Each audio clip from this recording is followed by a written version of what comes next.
Do we have the wiki up? We have it up. Pull it up. Yeah, pull it up real quick. All right, so Gonzalo Lira, guys, this is him, guys. Now that you guys have a face to the name here, Gonzalo Angel Cantillo Lira Lopez, February 29, 1968 to January 12, 2024, was a Chilean-American novelist, film director, commentator, YouTuber, and life coach blogger. He was involved in the manosphere under the moniker Coach Red Pill, posting anti-feminist content as a resident of Kharkiv, Ukraine. He vlogged about the 2022 Russian invasion of Ukraine and was described as spreading Russian disinformation and propaganda. Not really, because everything that he said came fucking true. It happened, by the way.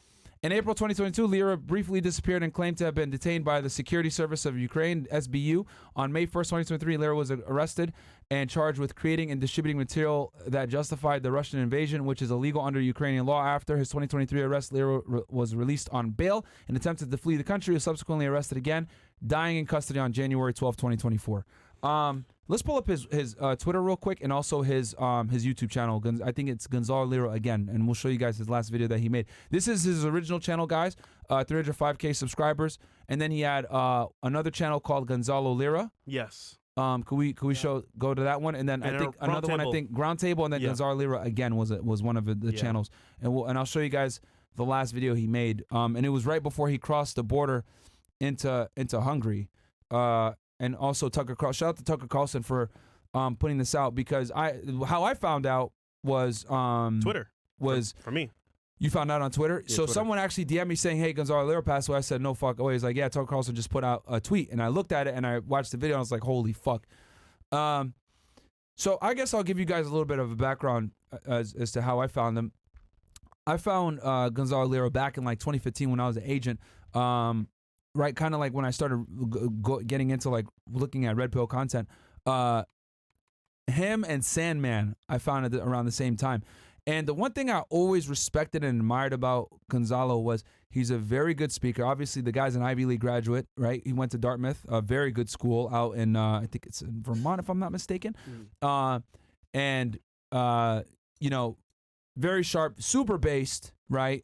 He's based on a bunch of different topics, not just, you know, obviously the lies of feminism and stuff that we talk about with intersexual dynamics, but also about geopolitics as well. You know, I was a Patreon subscriber as well, and I'm going to keep that subscription, you know, obviously to show support and respect. Hopefully that money goes to his, I know he has a wife and children. Wife and kids, yeah. Yeah. You know, and, you know, and he was always very transparent about his past. He talked about how he lived in New York City for a while. He was in the film industry. You know, he talks about his mistakes that he had, you know, doing recreational drugs when he was younger. I really respected that transparency, and I think transparency is something that's difficult to get from creators nowadays, right? I think that's why we really pride ourselves on being transparent with you guys. I kind of learned that from him when we got into it, being transparent. Yeah, because when you're transparent about things, people don't have to like it, but they can at least respect it, right? They can at least kind of put themselves in your shoes and be like, okay, now it makes sense, right? Because, you know, people don't know how much it costs to run this thing. So I'm like, all right, well, this is what it is. This is the truth, right? And I always respected and admired that about him when he would tell stories. And he was like the uncle that would give a lot of wisdom, right? Because the guy, he was older, right? He was born in the 60s, as you guys could see. But he had a lot of life experience. So like when I was watching his content, I was like, damn. And he explained things in a very direct, concise manner, but he was very articulate in the way that he spoke, right? Yeah. And obviously he's going to have his detractors. People are always going to hate. Anytime you make content like this that is realistic about how the world works when it comes to females, or, you know, how you get haters. You know, the whole global warming crap, and then he was always you know, anti-vax, you know, anti-masks and everything else like that. So yeah, very based individual. And then when the war came out with when at the time he was living in Ukraine, he was the only person, right, that was in Ukraine reporting on live the coverage. Conflict. Yeah, live he coverage. was the only person. Yeah. So when he transitioned into covering the war, I was watching him exclusively for updates, right? That's why I was like, yo, we need to bring this fucking guy on, right? Because there's other, you know, political commentators that talked about the war. But you know, you got Scott Ritter. But they're not there. You got, you know, two other guys that are really good are Scott Ritter and Jackson Hinkle, who we brought them both on the show as well. But the only person that was actually there was him. So, and he was writing a book on it too, and it's sad that it's not going to be released. But he, you know, he was writing like memoirs about, you know, what it was like living in Ukraine at the time during the war. But he was telling the truth. He was like, yo, they're not going to win this war. They're losing a lot of men. Zelensky's a criminal. He's a scumbag. He's stolen a bunch of money. Ukraine is one of the poorest countries in Europe because of him stealing money. And it's all true. It was all found to be true. And he said it back when they first invaded, that they can't win this war against Russia. And he said it. Putin's goal here was to basically get rid of NATO influence in Ukraine. That was the main goal, right? It's no different than if China decided to, invade Mexico and have missiles pointing at Washington, D.C. We'd be in Mexico tomorrow if that shit happened. The Cuban Missile Crisis with John F. Kennedy, right? When they were, when we had conflict with Cuba and Russia, like, we don't want missiles next to us either. So that's exactly what Putin did. Like, in his thing, he's like, all right, I got to protect Russian national security, right? And Ukraine is right next door. And it used to be a former member of the Soviet Union. So, Ukrainians and Russians are very close ethnically. Hell, there's a bunch of Ukrainians that are Russian, especially in the Donbass and Crimea area, right? And I learned all this from watching Coach Red Pill or Gonzalo Lira. So people criticize him and say that he's a Russian propagandist and he's a liar, blah, blah, blah. But guess what? Everything he said is true. Even MSNBC, one of the wokest news medias, admitted, yeah, Russia's pretty much won this war. Why? Because NATO doesn't have any more influence in Ukraine like it did. Russia claimed eastern Ukraine, right? I think they've conquered about 20% of the country, which is a fucking W, by the way, right? And they accomplished what they wanted to accomplish. Putin's goal was never to sit there and just take over Ukraine and kill everybody. No, he wanted to, number one, take it intact, and then number two, get NATO the fuck out of there. And we get them so much money. I could have went to other things in America. $150 billion. Wow. For them to lose the war. Coach Red Pill, one of the, I would say, top people for RP content, one of the fathers, I would say, of the RP. And he gave us something that most people didn't give us. A father figure that most people didn't have. At least for me. I found him a couple years ago when I was going through my fiasco, being married to a single mom. I looked up, dating single moms on YouTube, what I could do. And I found his videos on with Solo TV 84. Shout out to him as well. And it really opened up my eyes to what's possible and what's actually happening to me. So those videos changed my life, actually, because back then I was struggling to figure out what to do. But with Coach Red Pill, man, rest in power to him. He gave us a lot of valuable content as well. And he never gave up on what he meant. He meant what he said. And down to the last breath, he was defending his points of view for free speech. But the thing about Coach Red Pill, man, he always gave his best. And even though people didn't like him, he still carried on. So no matter what happened to him with the haters or whatever, he still carried on. So with Coach Red Pill, man, props to him, bro. He did us a lot of good stuff, especially, for example, the videos he did on being a man, brotherhood. That helped me a lot. So shout out to him. Let's pull up real quick his Twitter. Got you 1 second. He had a bunch of pretty base tweets as well. Mm-hmm. So if you scroll down real quick, right, it says, for the truth about Zelensky regime, Google these names. All these names, by the way, are people that went missing that tried to run against Zelensky. And they claim to themselves to be a democracy, which is a lie. Once again, if you haven't heard from me in 12 hours or more, put my name on this list. And I fucking hate the fact that he's now put on that list because, but you best believe the Ukrainian government knew about him because he had such an influence, and he was put on their kill list along with Jackson Hinkle's on their kill list too. Ukraine has a kill list, guys, by the way. And Gonzalo Lira was on it. And the thing I want to say too, scroll down. So on July 31st, he goes, right now I'm about to try to get out of Ukraine and seek political asylum in Hungary, either across the border and make it safely, or I'll be disappeared by the Kiev regime. This is what happened to me over the past 3 months. And he talks about what happened to him, if we can show the replies. I think it was a tweet. It should be like a thread, if you can go back. He talks about what happened to him. It says, and the U.S. State Department would return me too, but I'm not a black lesbian drug or drug grifter. Yeah, because obviously he's talking about Brittany Griner, because they did all that work to get Brittany Griner back, but they didn't want to bring him back, who's, by the way, a fucking American citizen. So yeah, this is a thread, right? Scroll up to the top, Bills. Okay, so it goes here. On May 1st, I was arrested for my YouTube videos. The photos of my arrest are pretty funny. Morning bedhead made me look like a character out of Dr. Seuss. My crime was making videos critical of the West and their proxy regime in Kiev and how they are destroying Ukraine. Facts. How many Ukrainian men have died in this war needlessly? Attached to these tweets is the full indictment against me, both the original Ukrainian and English translation. As you can see, the prosecutor admits I committed no crime against property or any person, and I certainly provided no aid or intelligence to the Russians. Yeah. Okay? Because a lot of people were trying to say that he was a double agent for Russia. But he wasn't. My indictment explicitly states that all I did was discuss publicly known facts about the war, the epitome of free speech in a democracy. But Zelensky's Ukraine is no democracy. It is a thieving, corrupt, murderous gangster regime pretending to be polite Western democracy. Yeah, that's true. I wish he wasn't in Ukraine, though, in a way, because then he would have probably been fine. But him being there, oh, man. Can you imagine the world being like this, bro? Like, other countries don't have free speech at all, but we do. But at some point, it might end for us too. Yeah. You never know. It's crazy. And then we keep going. Once arrested, I was given documentation assuring me that I was guaranteed the right to contact my lawyers and loved ones, as well as post bail. In fact, I was blocked from calling anyone, even my lawyers, and I was not permitted to post bail, though I had the cash to do so. Wow. In other words, the formalities were carried out scrupulously, while judicial and ethical grotesque were ruled. That's Zelensky's Ukraine. That's what his thuggish regime cares about: the perception of democracy and the rule of law, so as to mask the sordid, corrupt reality. Wow. All right. And then scroll down a bit. Scroll down a bit some more. Okay. Once inside CISO prison, I was tortured in 2 of the 4 cells I was in by the other prisoners. Guards never beat prisoners. They outsourced torture to the other prisoners. One prisoner actually apologized to me, telling me he had no choice. He wasn't lying. I understood. Wow. So, yeah, and this is something that people don't know. I knew this because I followed him on Twitter. But yeah, guys, they literally were torturing him in jail while he was there. Only him. Only him, because of his political views. I got a cracked rib in my first cell, but it wasn't too bad.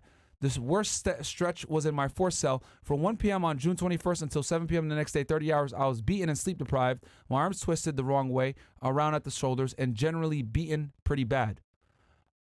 I've taken a beating in my time, so sure it hurt like hell, but it was manageable. But then at one point, 2 thugs held my head and used a toothpick to scratch the whites of my left eye while asking me if I could still read if I had just one. Not gonna lie, that was unnerving. Wow, that was graphic. Damn. Near the end of the session, one of the thugs struck me in the chest so hard and so repetitively that the beating left a yellow and green splotch dead center on my sternum. He was berated by the cell boss because he left a mark on me, which was a no-no. I'm sorry, guys. It's very difficult for me to read this. I'm sorry. Then, as luck would have it, 2 days later, when the bruising was in full bloom, a senior guard came to give me a wellness check. This was likely because of the Chilean embassy efforts. The U.S. embassy called me 3 times, but gave me nothing but support, empty promises. Wow. The guard told me to remove my shirt so he could look me over. The bruising was really spectacular, but he just nodded and pretended he didn't say anything. Perceptions, he checked me, right? Why was it being to the point of torture? Well, it wasn't over my YouTube videos, for sure. I was in prison because of my videos, no doubt. The videos are why the SBU arrested me and put me in CISO prison without bail. But as they investigated me and examined my computers and accounts, all of which were confiscated and opened, the SBU realized that I'm not poor. Damn. Yep. So once they imprisoned me for my videos, the SBU took the opportunity to extort money from me, using the guards as accomplices, who in turn used prisoners as the muscle. How I discovered this too, complicated for a Twitter thread, but I'm writing a book about it. Wow. So the book is not finished then, basically. Yeah, he was writing a book about his experience in Ukraine. Hopefully his family could find it and kind of put it out there. Yeah. Hopefully. All told, they extorted USD 70K out of me. 70K? Yeah. And splitting among themselves. They also took another 9K with the rest of me, my emergency cash, and another 11 grand, which was the bail money. Wow. With the computers, iPhone, etc., I'm out an even 100K on this adventure. Yeah. He was guys. He had made some money before. He had real estate. He had some money. Patreon as well. A successful Which Patreon. is why if you support a creator, you support them behind the scenes for the Patreon. Yeah. That's good. So yeah, he was doing well. financially, and they found that out, unfortunately, and they stole the money from him, which I'm not surprised, guys. In these poor countries, man, this is what the police do. I mean, hell, when you were in Colombia, right, they pulled you over and you basically have to give them money, right? Bro. Like, this is what happens in poor countries, guys. I know in America that's like weird, but guys, in countries like Ukraine, hell, I don't want to say the other country I was going to mention. Yeah. One of our friends lives there. But yeah, Colombia, Brazil, all these places, like, bro, when they stop you, they're going to go ahead and they're going to want money. Luckily, the girl I was with, she was like, yeah, just so you know, guys, just give them some money. Because, is what it is. And just so, guys, let's not ban anyone on the chats or whatever. If they want to say L or whatever, just let them. It's fine. Let's not censor the chats. YouTube and Rumble mods, let them say whatever they want to say. But anyway, going back to the topic at hand. I wanted y'all to see this because obviously this is in his own words. Yeah. And we got an American citizen being beaten and tortured for political views by other prisoners. And make no mistake about it, guys, the Biden administration knew he was there locked up. The guy has a huge following. He has a huge audience. His videos were getting hundreds of thousands of views that he was making covering this topic. And the thing that's scary is that he predicted all of this. He literally said, add me to this list if you don't hear from me in 12 hours. When he made his last video, can you type in Gonzalo Lira last video on YouTube real quick for me, guys? He was right at the border. He was about to cross the border into Hungary, and he said, there's two things that's going to happen. I'm either A, going to cross and be able to claim political asylum in Hungary, or I'm going to die in a Ukrainian prison. And, unfortunately, the latter occurred. And, yeah, I mean, it's just fucking terrible. And I mean, the fact that the U.S. government didn't take a stronger step to get this man out or help him, give him some type of aid, at least put him in some kind of protective custody, etc., especially since on his first stint he was assaulted, is ridiculous. We can go ahead and trade Brittany Griner for Victor fucking Boot, right? Who, if you guys don't know who that is, that's a merchant of death. He went to prison. I covered it on Fed React. War criminal. He's a war criminal. He sold literally millions upon millions of dollars of guns to countries in Africa and pretty much participated in almost every African genocide where there were weapons. He armed a bunch of different African militias. This is him right here. This was his last message to the public before he left, right? But we traded Brittany Griner for him. And you're telling me that we couldn't do something for Gonzalo just because he was critical of the American administration, of the Biden and Kamala Harris administration? We funded their war, and they killed an American in jail. Imagine that. America's funding your war for you to win, so to speak. There's a citizen of America in your city. What do? Put him in jail, beat him to a pulp, and then kill him? Yeah, the Secretary of State knew what was going on here. There's no way that the State Department didn't know what the fuck was going on, and they just didn't make an effort because Gonzalo was highly critical of both Kamala Harris and of Biden and of Zelensky. And obviously, we know those three are very tight together. We've been giving them money or whatever, so they didn't feel the need to fucking help him. I would encourage everyone, keep your political views to yourself, because you never know who's watching or what box you actually end up in, because your political views can push people towards either against you or towards you. So I think it's a bad thing to put out there on some level. It could be. His biggest thing was he did it while he was in Ukraine. That was it depends on where you live, though. Yeah, like that's what kind of sucks is that he was in Ukraine. He was in Ukraine, and obviously they claim that they're a democracy, but they're fucking not, bro. I mean, the guys, Scott Ritter, I really think you guys should watch it. He did a fantastic documentary and research as to how like Zelensky's been extorting money from his country for years. One of them includes where he like took millions upon millions of dollars to build a road system in Ukraine that he never actually built. The Zelensky regime is extremely corrupt, guys. Extremely corrupt, and he's always here in America begging for more money. And it's like, dude, you guys can't win the war. Like, you guys have lost. I think they said somewhere around 500,000 Ukrainian men have died in this war. That's fucking crazy to me. And they took all that money, but what did he do with it? Bought a house in Miami. Bigger question. Yeah. He has villas everywhere, by the way. He has big-ass houses in a bunch of different places in the world, and he just recently became a U.S. citizen. Zelensky. I'll say this, though. Even here in America, you guys can have your opinion about politics, behind-the-scenes stuff, but understand there's a score going on behind the scenes, a social score. And you end up in certain places because of what you believe in. And Twitter, Facebook, Instagram, they'll have data, being kept about you, whatever you post, whatever you put up in your personal pages. So that data is being stored and is being like recorded about you. So keep in mind, whatever you say can be or might be used against you in the future. You never know. So keep that in mind as well. Yeah. Even being in America, by the way. So yeah, it's just crazy to me how we didn't put more effort in. Like, we'll go to hell and back to get Brittany Griner back, right? When she obviously, I don't think obviously the United States needs to do what it needs to do to bring its citizens back, but it just amazes me how they went through hell and high water to get her back, and we traded a fucking war criminal for her, right? But they didn't put any effort whatsoever to get Gonzalo out. What did Gonzalo do? He told the truth. Yeah. And unfortunately today, the truth is not.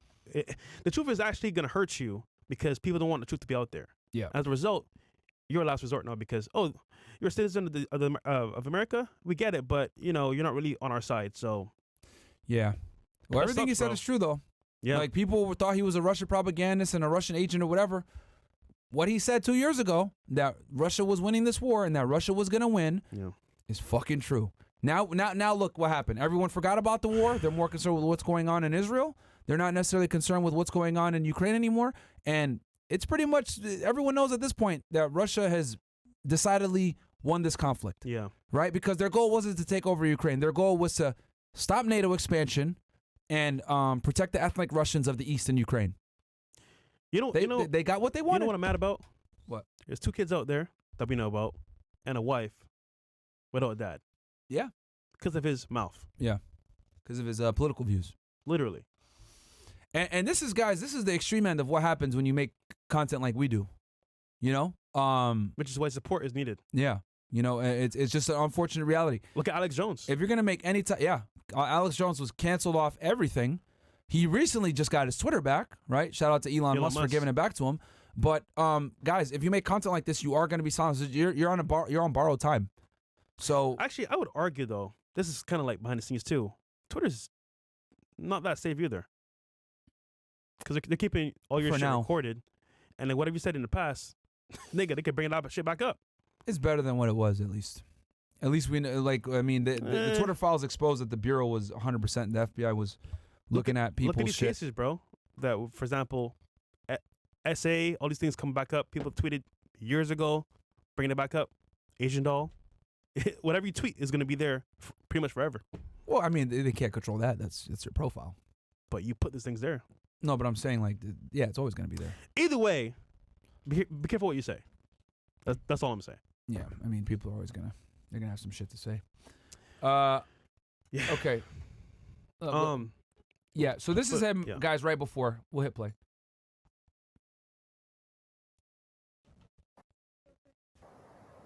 The start of the genesis of this whole situation is because I had an opinion that went against the narrative, and that's why I went to prison, and that's why, if I'm arrested again, I will die in prison. So I ask you, please, as many people as possible, the American State Department knows exactly who I am and the situation I'm currently involved in. And they know the fate that awaits me. They know it.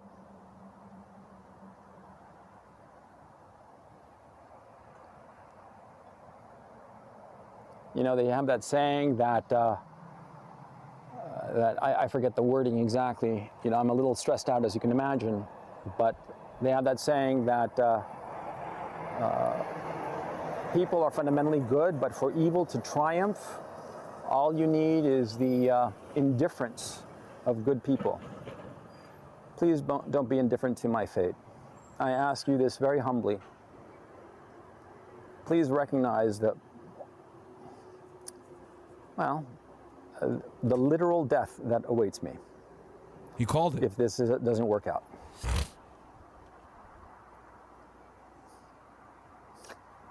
Understand what's going on. And I know some of you guys are saying, yo, he couldn't. Why didn't he come back to the United States? Guys, he couldn't. Men couldn't leave Ukraine at this time. So that's why he couldn't he couldn't leave. And that's why obviously him going to Hungary was a huge risk. So That's sad, man. yeah, man. So it you know, and the fact that like the way he passed away, because I know they tortured him again when he went back in. You know, the fucking pieces of shit, man. Yeah, I mean, guys, write your congressman, man. Like this is crazy. The fact that they could, you know, let an American citizen die in a Ukrainian prison, right? When he hasn't even been convicted yet, by the way, is fucking ridiculous. And Zelensky is supposed to be running a democracy. This is the country that we've sent billions upon billions of dollars to, and they let an American citizen die for exercising their right to free speech, and they're a supposed democracy. Because that's what he's been campaigning on. Oh, we're a partner of America. We're a democracy like you guys. We're one of the few democracies out there in Eastern Europe standing against the Russian regime. You need to support us. But obviously behind closed doors, what the fuck are they doing? They're doing the same bullshit that they're criticizing Russia for. They're running the same fucking gulag system where they're having prisoners beat the shit out of political prisoners in there that don't align with their viewpoints. They're doing the same fucking shit. So, They don't care. this is fucking wild, bro. And it's really scary how he predicted all of this. He called it. He literally called it. Google these names. If you guys don't hear from me in 12 hours, I'm on this list too. Because all those people fucking disappeared. Actually, you know who was in a similar, well, not similar, but almost similar occasion? Who? Andrew Tate. Yeah. And it wasn't even what he said per se. It was kind of like they just didn't like him. I don't know, man. To me, leaving the U.S. to other countries, bro, is kind of dangerous because you never know. Especially, the UK, bro. Like, you could get fucked. Yeah. There's Literally. no free speech over there either. But either way, They man. wrote Rumble a letter to ban Russell Russell Brand. Yeah. Because of that whole bullshit with the where's that case now? No charges have been filed still. Bro, this shit is crazy, man. We're in the If you say era- the wrong thing, Yeah. they're gonna come after you. We're in the era of free speech is almost going to be extinct because, I mean, look, to be fair, in America you can say what you want, but how much is that actually to your detriment? Like, people don't realize, but like, things are not as they used to be. Things are changing. Election year is here right now, and whatever you say can be used against you because they'll put you in a box. Oh, this how this person thinks. Are there XYZ? But for us as creators, we give you guys the truth, and us giving you the truth means that we're liable for what happens to us. But Coach Red Pill, he didn't care. He was like, you know what? I'm gonna give the truth out there, no matter what it costs. All he asked for was He some took help. a huge risk, man. He took a huge risk doing it in Ukraine. Granted, yeah, he shouldn't have been in Ukraine. Yeah, but he But- couldn't leave. He can't leave too. Yeah. So it's like he wants to tell the truth. He can't escape. What's he gonna do? He's like, you know what, fuck it. And here's the other thing too, guys. All those channels Mhm. that he has, they're demonetized. He wasn't doing it for the money. Yeah. They were all none of them He had a were Patreon for monetized. supporters to He had support him. he had a Patreon, but that's about it, man. That's how he survived. Because all of his channels were demonetized. Yeah. So he was doing it strictly for the good of the people, man. Telling people really what was really going on. Because remember, keep in mind, at the height of the war, when it first happened, what was going on? Oh yeah, Russia's evil. Putin's bad. They're invading. No, Americans didn't know or understand the sensitive geopolitical circumstances surrounding the Russian invasion. Most Americans thought they're just invading because Putin's a tyrant. He's an asshole. Blah blah blah. But they didn't understand, obviously, that Ukraine used to be a part of Russia, part in the former Soviet Union. They didn't understand what NATO is. Most Americans don't even know what the fuck NATO is, bro. So it's just like they don't understand that. Obviously, just like we have national security initiatives, other countries have national security initiatives too. And to them, NATO expanding, right, which they had been doing for decades, and they promised that they would not do, by the way. They had promised Putin on several different occasions that they would not expand NATO to their border, which they fucking did, and they lied every single time. Putin said enough is enough, and he fought back. And everyone said that he's a tyrant for it or whatever. Hey, man. Like, if you put America in the same position, a lot of times when I explain this shit to retarded Americans, because let's be honest here, most Americans are stupid about, foreign affairs or foreign policy. When I explain it to them, I tell them, if China decided to set up a military base of operations in Mexico City, what do you think would happen? Oh, yeah, we'd probably go into Mexico and kick them out. That's exactly what Russia did. Then they get it, yeah. That's the only way that you can get it. Because for some odd reason, in America, we tend to think our national security is the only thing that matters, and other countries don't have a right to defend themselves or don't have a right to protect their own national security. Russia's doing what's best for Russia. Every country's going to act in their own self-accord. So what do you think he could have done in this scenario? What could he have done? There's nothing he could have done, bro. Honestly, there was nothing he could have done. The only thing he could have honestly done was do nothing, which obviously he's not going to do, which is not say a word about the conflict. If that was you, what would you do? I would have done the same shit. I would have done the same shit. Died a martyr? Yeah. Because now he stood for something. He stood for something, and that's why I think it was so important that we do this episode. Like, he stood for something. Obviously, he got killed standing for something, but he told the truth. Everything he said, fucking 2 years ago, when everyone was talking shit, right? Because they invaded almost 2 years ago on the dot. Everything he said is fucking true, and the news now is finally starting to report the truth. You know what sucks though? Yeah. After this episode, couple weeks pass, months pass. What's gonna happen? People forget. His kids are still there. His wife, his kids. I mean, look, listen, bro. I get it being a martyr, but goddamn, bro. Like, you got a family, bro. That sucks. Like, I don't know. That's different.